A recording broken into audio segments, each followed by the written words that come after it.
And of course, I almost forgot to do our tour of the F keys. It is, after all, the early spring, third year. So we are now, 3 years into the Ascension War. We're looking at picking up our third capital. Not bad. As far as, the various full house games have gone, this is definitely one of my better positions. So let's take a look at what that translates to. All right, so this is F1, the nation overview. We've got, if I've counted this correctly, 37 provinces, which is pretty good. I will say there's actually, I need to check this screen more often. There's a good amount of unrest here, there, and everywhere. And like some of these are in this is 88 income, but we got 21 unrest. Like that's something that bears fixing. Something like this, like 30 income, is it really worth it? To get out there and patrol it down? Probably not. We know about this 127 unrest. That's our doing. You can see like the income has dropped to 20. That used to be like about a 60 income province thereabouts. So yeah, definitely something worth keeping an eye on. And then, of course, the other big thing is our site searching. We can see that our nature site searching is in a pretty good place. We have a decent number of ones that it would be nice to, upgrade into some threes. But by and large, we've searched the majority of our territory for nature. Same goes for death, right? Again, there's definitely some ones in here that we would like to replace. But I think at the end of the day, we've mostly, this is like probably the new land that we just picked up from Pangaea and Archocephaly and Abyssia. So this, we haven't really managed to site search at all, and probably won't until we properly control it. And we can see that definitely some site searching has already taken place, at least in some of these provinces. So we're probably not going to want to search this for air or fire or astral. But we'll see. I think maybe oversight search, but you never know. Astral, similarly, we've actually leaned on the remote site searching fairly heavily. That's what all these 9s are. So we're unlikely to make any big gains there in our own territory. Blood site searching has mostly just been incidental. There aren't that many blood sites. Definitely the blood sites that exist are pretty significant. So we may make a concerted effort, to at least search at level 1 in all locations. But we were unlikely, you don't get the same kind of gem income return off of those searches. Earth, of course, very limited. We're just getting started and only at level 1. Similarly with air, we've actually done a decent amount of air, site searching. We got pretty lucky with that random air mage early on. Now, of course, with the Throne of Air, we should be able to improve on this significantly. And then we're in the worst place, with fire having just started and only having really low access. You can see we've done a lot of water site searching, but most of it, the majority, far and away, is at level 1. And this is something we definitely want to improve on. So anyway, that's where our site searching is at, and our nation overview. And now a quick look at graphs. We don't have anyone else's graphs. These are just going to be our own. But still, this is the province graph. We can see that this is our initial strike against Bogarus, which went off pretty effectively.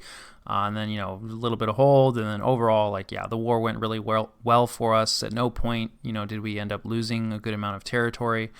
So far, it's been a pretty similar story for this war with Pangaea and, in the old Abyssian lands, also involving Archocephaly, of course. So we'll see, right? This conflict is definitely not over yet. And I suspect that our conflict with Raga, it's hard to say. Raga has definitely been kind of doom stacking, right? Keeping all the Ziedan together. We haven't really seen a lot of, breakout where they raid a lot of provinces at once. And, possibly that's just deficiency in our scouting. But if Raga doesn't, break out a bunch to raid us a bunch, then there's a good chance that our province graph, won't go down even in the war against Raga unless it goes really badly. If you lose all the big fights, the raiding war kind of takes a bit of a backseat. It's still important, but you do need to win big fights. Forts, pretty similar story. Haven't lost any forts. Built some, picked some up. I think we're, if anything, maybe have too many forts. I don't know. It's hard to say. You can always use more forts. Income, I think this was an event.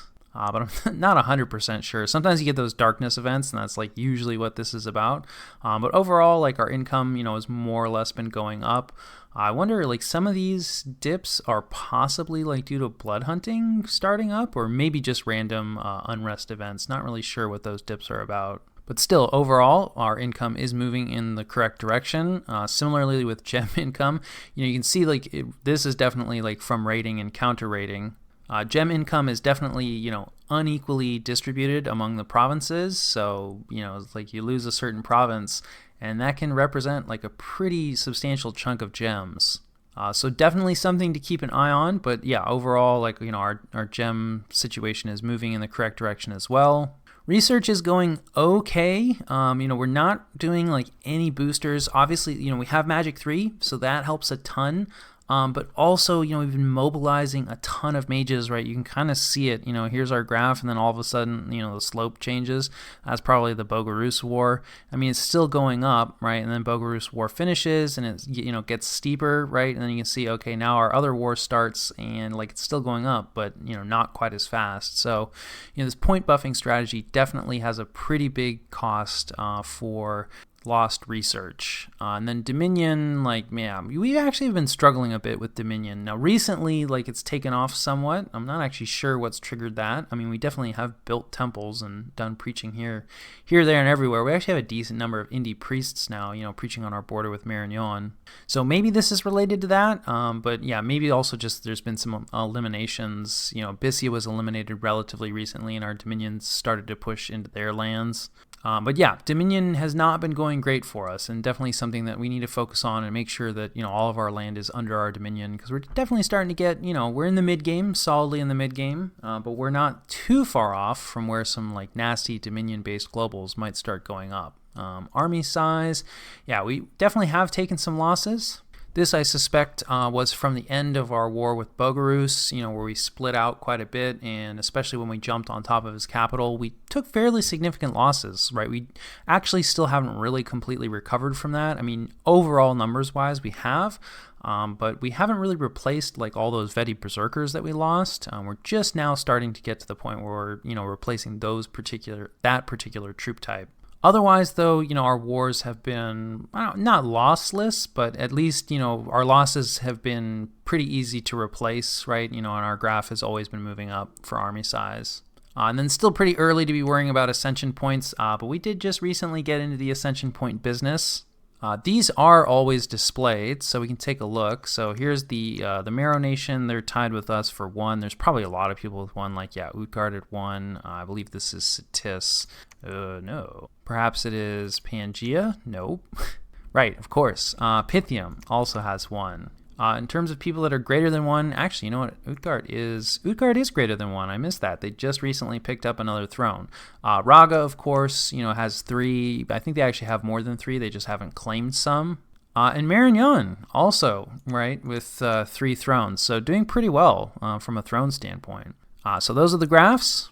And just for fun, here is the Hall of Fame. I'm not sure who this person is. They're an independent, and I've never heard of an Eternal Knight before. But apparently they're a hero. They just came with 1,000 experience. They have no kills, though. So this is very interesting and a complete mystery to me. We've seen this fellow who won the arena deathmatch for Marignon. And then it looks like Midgard has 3 entries, probably all, okay, Van Herses, interesting. Yeah, Van Herses are pretty effective thugs, and it's nice too because they're cheaper. Risking your Van Jarls as thugs, I think, is sometimes worth it, but I also think that, using a lot of Van Herse thugs is a good idea. And they are all still alive. Let's see, 26 kills, 14 kills, 11 kills. Not crazy, but, getting there. Agartha somehow has a hero. This is just a regular old cave captain who's somehow managed to get 32 kills. Not really a ton of super combatants yet, I would say, right? There's quite a few. Here's just another regular commander. This is a mercenary, I believe, or maybe, just some random hero. Similarly, another mercenary. Just, regular commander. Maybe this might be a prophet. I feel like this is a prophet, but also just a regular commander. So it looks like we still don't really have too much in the way of thugs and super combatants. It is still not early, but I think we're just starting to get to the point in the game oftentimes where it's okay, a lot of people have hit construction 6 and are starting to summon in some scarier chassis that are worth dumping a bunch of gems onto. So it'll be interesting to see, how this list changes in the future. It does look like Atlantis has at least, one kind of pretty heavy thug or super combatant type unit. 53 kills is definitely starting to get up there. So anyway, that is the Hall of Fame. And here are the pretenders of the world. So there are 17 remaining like human nations. I think it's like 7 or 8 that have been officially defeated, although Xibalba, right, has been set to AI and is essentially defeated. Also, like some of these, human nations are kind of on the way out, like particularly Pangaea. And I think Tianqi also is in pretty big trouble, and I don't think Fullest will be too much longer for this world. Atlantis also, I think, is very much on the back foot. We know Patala is down to like just a single capital. So that count, of 17 nations left is a little deceptive, but still, there are still plenty of major players left, and quite a few other people that are just hanging on. And here's research. No need to talk about this in great detail since we talk about it a lot more frequently than the other graphs. 704 at this point in the game is not great. The guide I usually like to go by suggests that, on turn 36, 500 research is kind of the bare minimum that you want to be at. So we're at least above the bare minimum. Like kind of a more average number would be 1,000 a turn. And if you're sitting pretty, you could be up at like 1,600 a turn, they suggest. So we're less than half of what would be considered a really aggressive or really good research strategy, which is not great. That said, our research will get significantly higher. In theory, we are planning on rolling into another war pretty quickly, but we do have we have more research potential, right, than what we're seeing here. We have a ton of mages in motion, doing other things, fighting wars. So if we really needed to, we could just sit at home, and bump that number up to 1,000 a month, I think, pretty easily. But of course, that's not what we're doing, right? So we're looking at 704, so that's where our research is at. And here's the global situation. Utgard has both globals, or the only 2 globals that are up are both with Utgard. Neither of them are game-winning, but the fact that they have globals and no one else does is significant. We do not really have much in the way of global plans. Probably should make some. Illwinter, of course, is definitely on the table, but, like I said, that tends to, paint a big target on your back, and we're not really ready for that target, and we may not be ready for some time. So we probably should look into, what are some other globals, some less threatening globals that we can put up in the meantime. I do think, this is one of those watch this space. I'm sure some of the nations that are left have big global plans. I'm a little concerned that our Marrow friends might go for Arcane Nexus, because they're a pretty big astral power. So, we'll probably have a little bit of time before we have to worry about Arcane Nexus. But yeah, I'm definitely expecting more global play in the not too distant future. Gem income, very important. Hard for me to judge. This is really kind of my first time playing late age. So this looks a bit on the low side to me, but maybe is more normal for late age, right? There's fewer gems in the late age. I would say that, we have a good bordering on excellent astral income, which is kind of interesting. We do have a decent number of astral mages, but we're not exactly an astral powerhouse. So we might struggle a bit to take advantage of this, but, spending gems is my specialty. So high confidence, I can get those astral pearls spent. Our nature income is good. Our air income, weirdly, is good. That is something that, we're going to struggle a little bit. Though, again, getting the Throne of Air will help significantly. Also, our Pretender will help a bit in terms of being able to spend those air gems. Death gems, sadly, not so good. Not terrible, but if we could switch our astral in death, that would be nice. Or even, our air in death, that would be nice. But it is what it is. 7 is workable, right? We could twice born, one of our Veti mages every turn and still, increase our death, bank by 2 gems every turn. So that's workable. And then our other gem types, which we've talked about, are not doing well. We are looking to increase this. Hopefully in 1 year's time, we'll take a look at these numbers and they'll be much better. And here's our magic item treasury. We do actually have a few items starting to stack up. But I've, tried to do a bit less forging this game and really only forge exactly what we need, 4 particular commanders. Starting to get away from that a little bit. But yeah, some of this gear definitely needs to be handed out, like the lifelong protection just hanging out. That's not ideal. We want that out there generating imps. I think we just made that this turn or last turn. We kind of want it in the army. So ideally, I think we can take Abyssia, right? And then we'll have access to a lab and we can slap this on, a commander in that army. More morale items, right? That's what this is. We're definitely going to want some of those. Morale is a bit of a problem for the Veti. So I think I probably actually should have jumped on this a little sooner. And, so far we've just gotten lucky that, none of our enemies have attempted any big morale plays. And then we talked, these are the spell focuses, right, for the magic penetration. And same kind of thing, we're planning on handing these out once our army gets access to that Abyssian lab. And then thrones, of course, we've already kind of talked thrones, but in a little bit of specifics, one interesting thing to note is that the throne that Pythium took, right, which is very close to Pangaea, Pangaea's capital, is the throne of fire, right? Fire is one of the things that we're missing. In the same way that the throne of air lets you recruit an air mage, the throne of fire lets you recruit a fire mage. So this is definitely pretty interesting and like an extra reason, perhaps, to go to war with Pythium.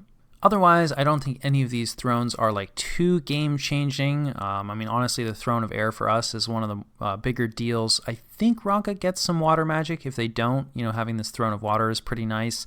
And then I'm not really sure. I feel like Utgard already gets some astral. Actually, no, maybe they don't get astral earth. I'm less familiar with them. So they actually, I think they have magic access pretty similar to our own. So this is actually kind of a big deal, getting both the crystal and the golden throne, right? So this provides them with fire access, and this provides them with the earth astral cross path. So, that's significant. But otherwise, you're mostly just looking at gem income, which is still important, but like I said, not really like game-changing usually. So yeah, that's the situation at the opening of year 3.